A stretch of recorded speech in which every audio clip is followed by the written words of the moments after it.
Hello students, welcome to my channel. আজকে মাধ্যমিকের আমরা গ্যাসের আচরণ চ্যাপ্টার নিয়ে আলোচনা করব। সেখানে বয়েলের সূত্র আছে, চার্লসের সূত্র আছে, অ্যাভোগাড্রোর সূত্র আছে। সেখানে ফার্স্ট যে ফর্মুলা সেটা হচ্ছে বয়েলের সূত্র। দেখো, বয়েলের সূত্রটা আজকে আমরা আলোচনা করব। তার আগে আমরা বলে রাখি বয়েলের সূত্রে কি বলা হয়েছে। বয়েলের সূত্রে দেখো বলা হয়েছে স্থির উষ্ণতায় কোনো নির্দিষ্ট ভরের গ্যাসের আয়তন গ্যাসের চাপের সাথে ব্যস্তানুপাতে পরিবর্তিত হয়। তাহলে সমানুপাত ব্যস্তানুপাত ব্যাপারটা একটু জানতে হবে। দেখো, সমানুপাত এবং ব্যস্তানুপাত বলতে যখন তুমি গ্যাসের, এখানে আমরা দুটো ব্যাপার নিয়ে আলোচনা করেছি, গ্যাসের আয়তন এবং গ্যাসের চাপ।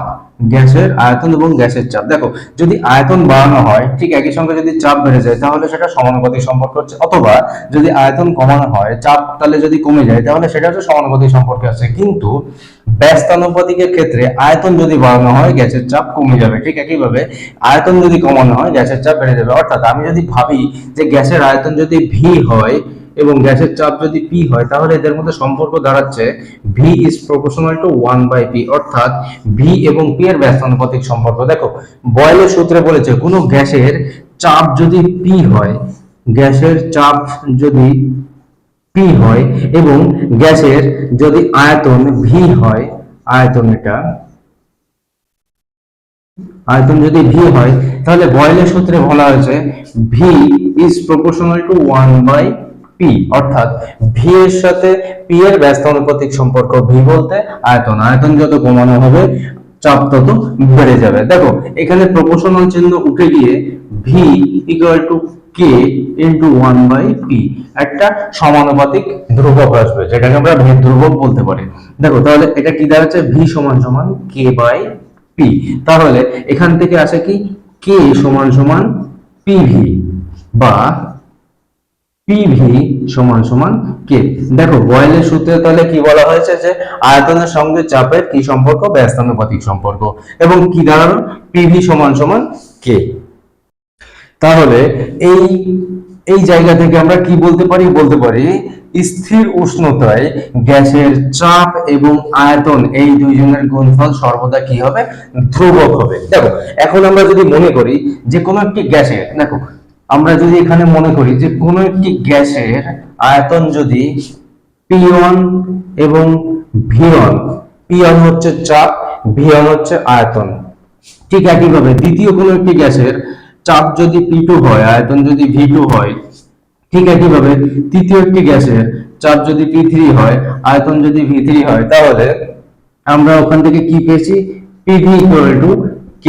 তাহলে আমরা বলতে পারি না P1 V1 সমান সমান K1, ঠিক একইভাবে P2 V2 equal to K2, ঠিক একইভাবে আমরা লিখতে পারি P3 V3 equal to K3। তাহলে দেখো এখান থেকে আমরা জেনারেল একটা ফরমেশনে আসতে পারি। তাহলে কি ফরমেশনে আসতে পারি, দেখো P1 V1 সমান সমান P2 V2 সমান সমান P3 V3, এইভাবে কিন্তু চলতে থাকবে।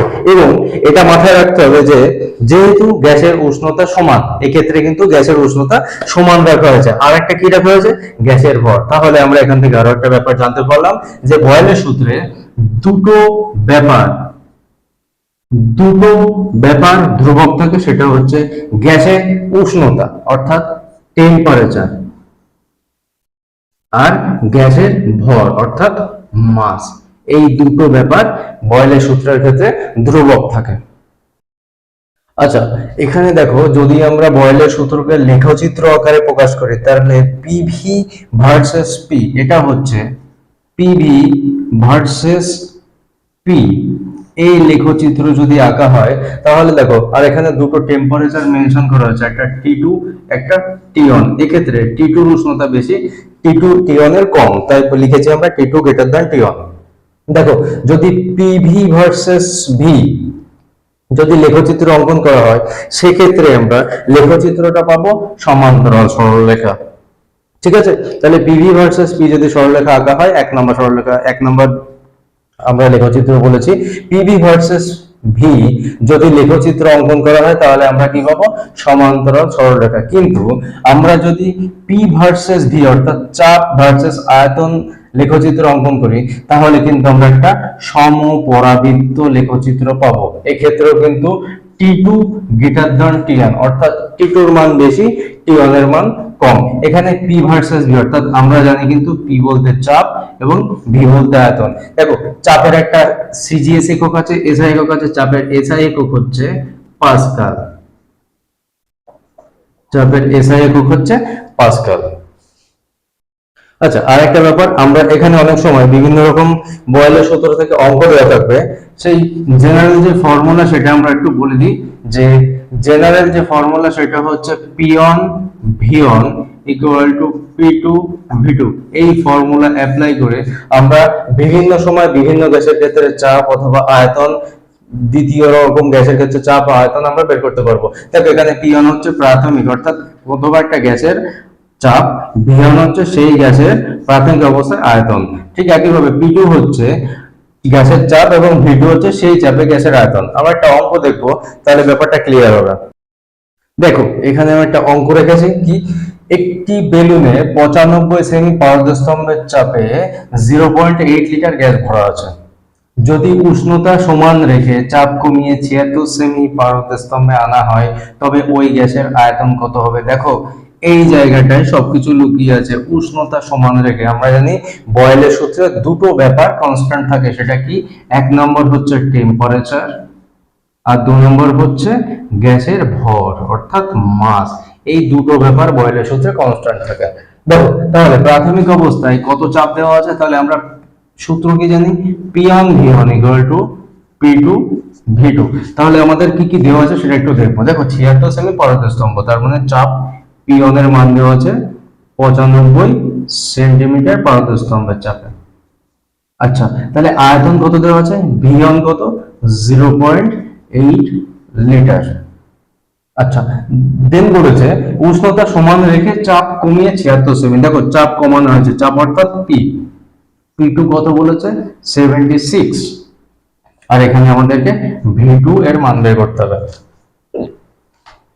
দেখো তাহলে V2 এর মান এখান থেকে আমরা বলতে পারি V2 ইকুয়াল টু, দেখো V2 equal to P1 V1 by P2 বলা যেতে পারে। আমরা জাস্ট মানটা এখানে বসাবো। তাহলে দেখো V2 ইকুয়াল টু P1 এর মান কত? 95, V1 এর মান কত? 0.8। আচ্ছা, P2 এর মান কত? 76। আমরা এখানে পয়েন্টটা তুলবো, 8 76 ইন্টু 10। এটাকে যদি আমরা ক্যালকুলেশন করি, ক্যালকুলেশন করলে আসবে 1 লিটার। তাহলে এইভাবে আমরা বয়েলের সূত্রের অঙ্কগুলো খুব সহজে, খুব সহজ পদ্ধতিতে এই P1 V1 P2 V2 এই ফর্মুলা অ্যাপ্লাই করে আমরা করতে পারবো। তাহলে আমরা এখানে কত মান পেলাম? 1 লিটার, অর্থাৎ গ্যাসের আয়তন কত হবে? 1 লিটার। আচ্ছা, ভিডিওটা যদি ভালো লেগে থাকে তাহলে চ্যানেলটা সাবস্ক্রাইব করে দিও।